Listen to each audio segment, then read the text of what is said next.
Teraka soma tsara tany amin'ny hôpitaly Judithe. Lahakely ilay zaza dia nantsoiny hoe Tsilavina. Dadan'i Tsilavina kosa sy nifandray tamin'ny zareo tsony, na dia samy miara-matory eo an-tsena izao ihany aza. Vao teraka kely Judithe dia tsy maintsy miverina nitsindroka teny amin'ny daba-pako. Tsy miala eny amin'ny mihitsy Tsilavina na atoandro na alina. Indray andro nisy mpanao gazety nanao fanadihadiana momba ny fiainany.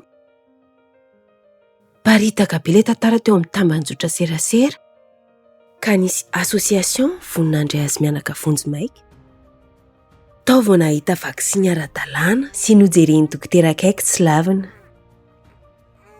Nandritra izay fotoana izay no nampianarana ny Judithe ny fanabeazana fototra rehetra, fomba fikarakarana zazakely, sakafo tokony omena azy, fahadiovana ary fikarakarana isan'andro.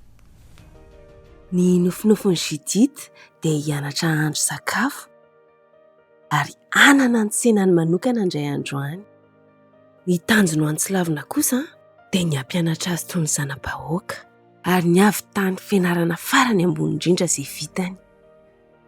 Hiezaka Judithe hanabe azy hanampy ny sahirana hafa.